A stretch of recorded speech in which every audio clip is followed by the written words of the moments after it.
Hello everyone, welcome to the Rural Intech Software Coaching Institute. तर आज आपण या ठिकाणी ॲडव्हान्स सॉफ्टवेअर टेस्टिंग या कोर्सेस विषयी या ठिकाणी पाहत आहोत. सॉफ्टवेअर टेस्टिंग कोर्स कोणकोणते विद्यार्थी या ठिकाणी करू शकतात? म्हणजे एलिजिबल विद्यार्थ्यांचा जर आपण विचार केला, ज्यांचं ग्रॅज्युएशन आहे,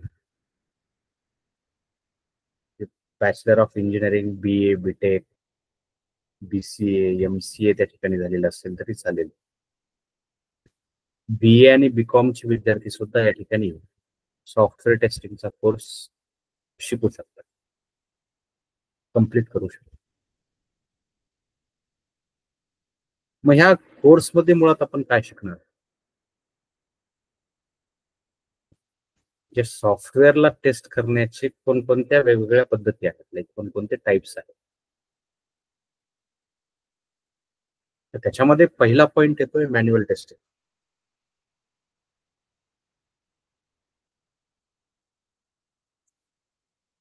मॅन्युअल टेस्टिंग याच्यामध्ये सॉफ्टवेअर जे ऍप्लिकेशन आपल्याला टेस्ट करायचे ते मॅन्युअली टेस्ट करावं लागतं. जे उदाहरण जर घ्यायचं झालं तर ई-कॉमर्स वेबसाईट असेल, जसं Amazon द्या, आपण ऑनलाईन शॉपिंग करतो. तर एखादा प्रोडक्ट ज्यावेळेस आपण विकत घेतो तर त्याची प्रोसेस कशी असते? एखादा प्रोडक्ट आपण सर्च करतो, सर्च केल्यानंतर त्याला आपण कार्टमध्ये ऍड करतो, त्याच्यानंतर चेकआउट करतो, त्यानंतर पेमेंट, या सगळ्या गोष्टी. तर ही एक मॅन्युअली प्रोसेस झाली. हाच एक एक्सपेक्टेड बिहेवियर असेल त्या ऍप्लिकेशन मध्ये, मग ते टेस्ट करण्याचं काम आपण त्या ठिकाणी करत असतो.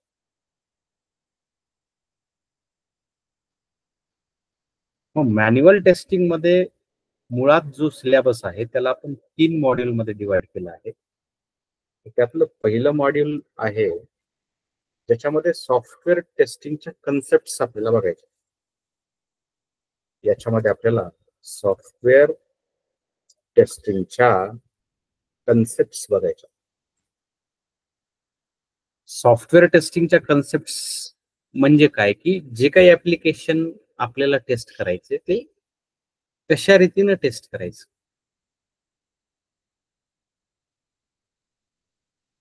फंक्शनल टेस्टिंग काय असेल, नॉन फंक्शनल टेस्टिंग काय असेल, यापासून ते मुळात सॉफ्टवेअर डेव्हलपमेंट लाईफ सायकल काय असते, सॉफ्टवेअर टेस्टिंग लाईफ सायकल काय असते, त्या सगळ्या गोष्टीविषयी आपल्याला त्या ठिकाणी बघायचं. म्हणजे मॉड्यूल 1 मध्ये जो काही पार्ट असेल तो पूर्णतः थिअरी पार्ट असेल.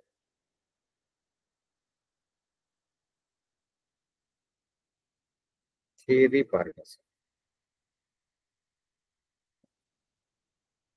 त्याला आपण थेरॉटिकल पण म्हणू शकतो. थेरॉटिकल पार्ट असेल. मॉड्यूल 1 झाल्यानंतर मॉड्यूल 2 मध्ये या ठिकाणी आपल्याला ज्या गोष्टी तुम्ही मॉड्यूल 1 मध्ये शिकला त्याचं मुळात प्रॅक्टिकल इम्प्लिमेंटेशन इथं बघायचं आहे. आणि हा मॉड्यूल 2 आहे सॉफ्टवेअर टेस्टिंग प्रोजेक्ट. म्हणजे जो काही थेरॉटिकल पार्ट तुम्ही इथं मॉड्यूल 1 मध्ये शिकला त्याचं प्रॅक्टिकल इम्प्लिमेंटेशन या ठिकाणी आपण बघतोय मॉड्यूल 2 मध्ये.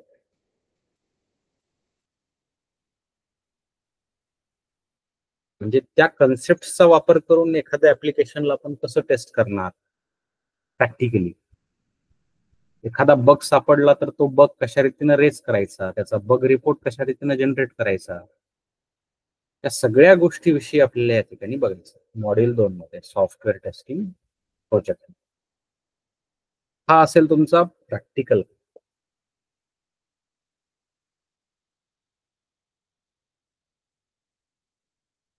त्याच्यानंतर मॉड्यूल 3 आहे मॅन्युअल टेस्टिंगचं मॉड्यूल 3. याच्यामध्ये आपण अजाईल प्रोसेस बघतो. Agile process basically most of the software organisations मध्ये त्या ठिकाणी वर्किंग प्रोसेस म्हणून फॉलो केल्या जाते. आणि ह्या अजाईल प्रोसेस सोबतच आपल्याला इथे एक टूल शिकायचा आहे ज्याचं नाव आहे जिरा टूल. म्हणजे जिरामध्ये इपिक काय असेल, आपण स्टोरी कशाला म्हणतो, बग कशा रीतीने क्रिएट करायचे, प्रोजेक्टचा ट्रॅक त्या टूल्स मध्ये कशा रीतीने ठेवला जातो, म्हणजे बेसिकली हा प्रोजेक्ट मॅनेजमेंट टूल आहे. त्याच्याविषयी आपल्याला या ठिकाणी शिकायचं. मॉड्यूल 3 असेल तुमचं अजाईल प्रोसेस आणि जिरा टूल. ठीक आहे, तर हा झाला मॅन्युअल टेस्टिंगचा भाग.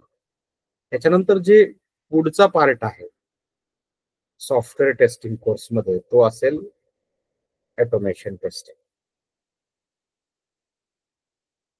मग ऑटोमेशन टेस्टिंग जी काही आपल्याला शिकायची आहे इथं ती आपण बघतोय सेलेनियम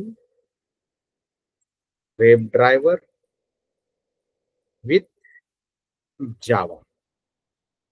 ठीक आहे, selenium web driver with Java binding याचा वापर करून आपल्याला ऑटोमेशन टेस्टिंग या ठिकाणी इम्प्लिमेंट करायची. मग ऑटोमेशन टेस्टिंग मध्ये सुद्धा आपण त्याचे मॉड्यूल डिवाइड केलेले आहे. मॉड्यूल 1 मध्ये तुम्ही काय शिकणार आहात, तर इथे आपल्याला बघायच्यात कोर जावाच्या कन्सेप्ट. म्हणजे डेटा टाईप काय असेल, व्हेरिएबल्स काय असतील, मेथड कशाला म्हणायचं, कन्स्ट्रक्टर काय असेल, हुप्सच्या कन्सेप्ट, कलेक्शन काय असेल. तर ह्या ज्या काही गोष्टी असतील ह्या आपण मॉड्यूल 1 मध्ये कोर जावा ह्या मॉड्यूल मध्ये त्या ठिकाणी आपण शिकणार आहोत. ऑटोमेशन टेस्टिंगचं जे दुसरं मॉड्यूल आहे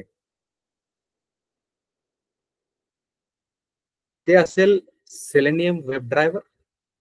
म्हणजे कोर जावाच्या कन्सेप्ट तुमच्या क्लिअर झाल्यानंतर आपण मुळात या ठिकाणी बघतोय की सेलेनियम वेब ड्रायव्हर काय आहे, त्याचं आर्किटेक्चर कशा रीतीने डिफाईन केलेलं असेल, त्याच्याकडे असणाऱ्या मल्टिपल मेथड्स कोणकोणत्या आहेत, त्याचा वापर करून आपण स्क्रिप्ट कशी लिहिणार आहोत. तर ह्या सगळ्या गोष्टीविषयी तुम्ही या ठिकाणी मॉड्यूल 2 मध्ये शिकणार आहात. त्याच्यासोबतच टेस्टएनजी हा जो टेस्ट मॅनेजमेंट टूल आहे यालाच फ्रेमवर्क सुद्धा म्हटलं जातं. तर त्या टेस्टएनजी फ्रेमवर्क विषयी सुद्धा आपण ह्या मॉड्यूल 2 मध्ये या ठिकाणी बघणार आहोत. त्यानंतर मावेन. तर मावेन विषयी सुद्धा आपल्याला या ठिकाणी बघायचं. ठीक आहे, मावेन जो टूल आहे त्याच्याविषयी सुद्धा आपल्याला या ठिकाणी बघायचं. त्यानंतर ऑटोमेशन टेस्टिंग मध्ये मॉड्यूल 3 जे असेल त्याच्यामध्ये आपण ऑटोमेशन फ्रेमवर्क कशा रीतीने स्क्रॅच पासून बनवल्या जातं याच्याविषयी शिकणार आहोत. त्यानंतर गीट असेल, गिटहब असेल आणि जेनकिन्स असेल या कन्सेप्ट विषयी आपल्याला मॉड्यूल 3 मध्ये बघायचं.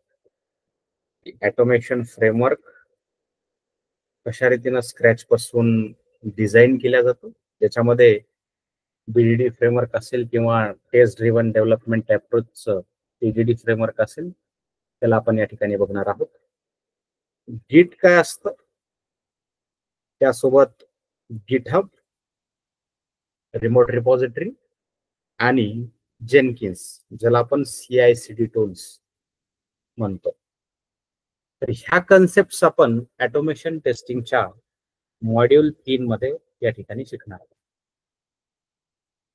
ठीक आहे, तर सॉफ्टवेअर टेस्टिंग कोर्स मध्ये आपण 2 पॉइंट इथं बघितलेत सिलेबसचे. पहिला आहे मॅन्युअल टेस्टिंग, दुसरा आहे ऑटोमेशन टेस्टिंग. हे 2 पॉइंट झाल्यानंतर सॉफ्टवेअर टेस्टिंग कोर्स मध्ये तिसरा पॉइंट येतोय सिलेबसचा जो असेल डेटाबेस टेस्टिंग. डेटाबेस टेस्टिंग म्हणजे काय, एखादा फॉर्म तुम्ही फिलअप केला असेल तर तो फॉर्म सबमिट केल्यानंतर तो डेटा बॅकएंडला कुठेतरी स्टोअर होत असतो. तो डेटाबेसमध्ये स्टोअर होतो. तो प्रॉपरली स्टोअर झालाय का नाही हे सुद्धा व्हेरीफाय करणं त्या ठिकाणी सॉफ्टवेअर टेस्टिंग मध्ये गरजेचं आहे. मग त्याला कशा रीतीनं व्हेरीफाय करायचं, त्याच्यात कोणत्या क्वेरीज असतात, तर त्याच्याविषयी आपल्याला या ठिकाणी डेटाबेस टेस्टिंग मध्ये शिकायचं आहे. तर यासाठी आपण MySQL टूल आपण वापरणार आहोत आणि ही टेस्टिंग कशा रीतीनं परफॉर्म करायची ते त्या ठिकाणी आपण बघणार आहोत.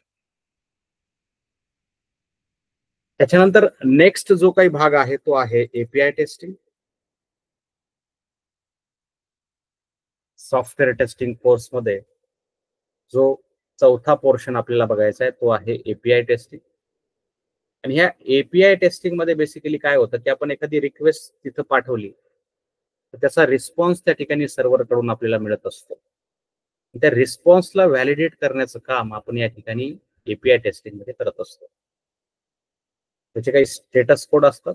जसं 200 जर स्टेटस कोड असेल तर तो ओके आहे, सक्सेसफुल आहे. 404 असेल 404 याला तुम्ही बघितलं असेल कधी कधी पेज नॉट फाउंड, राईट. तर अशा रीतीचे जे स्टेटस कोड असतील त्याला आपल्याला एपीआय टेस्टिंग मध्ये व्हॅलिडेट करायचं असतं. आणि हे जे काही व्हॅलिडेशन असतं, व्हेरिफिकेशन असतं, याला आपण पोस्टमॅन टूलचा वापर करून त्या ठिकाणी आपण परफॉर्म करणार. तर एपीआय टेस्टिंग साठी जो टूल आपल्याला शिकायचा आहे तो आहे पोस्टमॅन टूल. ठीक आहे. तर सॉफ्टवेअर टेस्टिंग कोर्समध्ये ह्या 4 कन्सेप्ट तुम्ही शिकल्यानंतर manual testing, automation testing, database testing आणि एपीआय टेस्टिंग, तर ह्या 4 प्रकारच्या टेस्टिंगची माहिती तुम्हाला मिळाल्यानंतर याला आपण प्रॅक्टिकली त्या ठिकाणी इम्प्लिमेंट करणार आहोत. आणि त्याच्यासाठी आपण इथे 2 रिअल टाइम प्रोजेक्ट्स इथं तुम्हाला शिकवणार आहोत.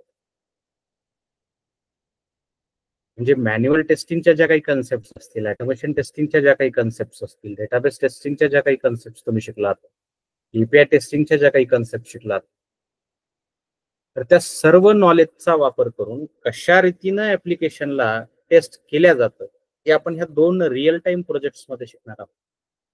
प्रोजेक्टचे डोमेन ई कॉमर्स डोमेनचा प्रोजेक्ट असेल किंवा बँकिंग डोमेनचा प्रोजेक्ट असेल, तर ते 2 प्रोजेक्ट त्या ठिकाणी तुमचे कम्प्लीट करून घेतले जातात. आता ओव्हरऑल बघितलं तर तुम्हाला नॉलेज पण तिथं मिळालेलं आहे. Manual testing, automation testing, database testing आणि एपीआय टेस्टिंग. याच्यासोबत प्रॅक्टिकल जो हँड्स ऑन एक्सपिरियन्स पाहिजे तो सुद्धा या ठिकाणी तुम्हाला 2 रिअल टाइम प्रोजेक्ट जे आपण प्रोव्हाइड करतोय त्याच्या थ्रू तुम्हाला तिथं मिळतो. यानंतरची जी प्रोसेस असेल तर त्याच्यामध्ये तुमचे रिझ्यूम क्रिएट केले जातील. कशा रीतीनं रिझ्यूम बनवायचा, रिझ्यूम क्रिएशनचे सेशन्स त्या ठिकाणी होतील. आणि याच्यासोबतच नोकरी पोर्टलवर कशा रीतीनं नोकरी प्रोफाईल क्रिएट करायची याचे सेशन आपण त्या ठिकाणी घेणार. ठीक आहे. मग रिझ्यूम क्रिएट झाल्यानंतर, नोकरीचे सेशन झाल्यानंतर तुमची प्रोफाईल त्या ठिकाणी अपडेट केल्या जाईल नोकरीला आणि तिथून पुढे तुम्ही त्या ठिकाणी सॉफ्टवेअर टेस्टिंग साठीचे इंटरव्ह्यू देऊ शकता. ठीक आहे. तर हा एक ओव्हरऑल रोडमॅप आहे सॉफ्टवेअर टेस्टिंग साठी. याच्यामध्ये आपल्याला ज्या काही कन्सेप्ट शिकायच्यात त्याला पुन्हा एकदा मी रिवाइज करतो. पहिला पार्ट आपल्याला बघायचा आहे मॅन्युअल टेस्टिंग, ज्याच्यामध्ये आपण त्याला 3 मॉड्यूलमध्ये डिवाइड केलेला आहे. पहिल्या मॉड्यूलमध्ये आपण सॉफ्टवेअर टेस्टिंग कन्सेप्ट शिकणार आहोत जो की थेरॉटिकल पार्ट असेल. मॉड्यूल 2 मध्ये आपण सॉफ्टवेअर टेस्टिंग प्रोजेक्ट बघतोय जो की तुमचा प्रॅक्टिकल ओरिएंटेड भाग असेल. मॉड्यूल 3 मध्ये अजाईल प्रोसेस काय असेल आणि जिरा टूल्स याच्याविषयी आपल्याला बघायचंय. दुसरा जो भाग आहे याच्यामध्ये तो आहे ऑटोमेशन टेस्टिंग, जो आपण सेलेनियम वेब ड्रायव्हर विथ जावा याचा वापर करून इथं शिकणार आहोत. याला सुद्धा आपण 3 मॉड्यूलमध्ये डिवाइड केलेला आहे, ज्याच्यामध्ये पहिलं मॉड्यूल आहे कोर जावा. दुसऱ्या मॉड्यूलमध्ये आपण सेलेनियम वेब ड्रायव्हर काय असेल, टेस्ट एनजी फ्रेमवर्क काय असतं आणि मावेन काय आहे याच्याविषयी आपल्याला बघायचंय. मॉड्यूल 3 मध्ये आपण ऑटोमेशन फ्रेमवर्क विषयी बघतोय, ज्याच्यामध्ये 2 फ्रेमवर्क आपण बघणार आहोत. एक आहे बीडीडी आणि दुसरा आहे टीडीडी, टेस्ट ड्रिव्हन डेव्हलपमेंट. त्यानंतर गिट काय असतं, गिटहब काय असेल आणि जेनकिन्स याच्याविषयी पण सुद्धा आपल्याला या ठिकाणी बघायचंय. ठीक आहे. त्यानंतर डेटाबेस टेस्टिंग, याच्यामध्ये आपण MySQL टूलचा वापर करतोय. एपीआय टेस्टिंग, याच्यामध्ये आपल्याला पोस्टमॅन टूलचा वापर करून त्या ठिकाणी एपीआय टेस्टिंग शिकायची आहे.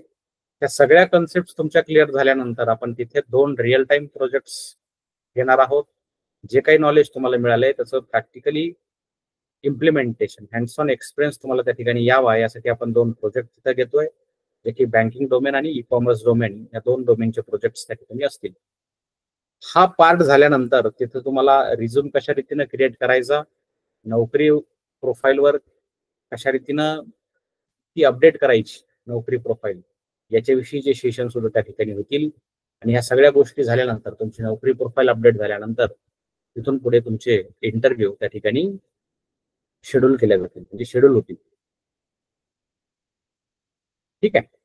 तर हा एक रोडमॅप आहे सॉफ्टवेअर टेस्टिंग कोर्स.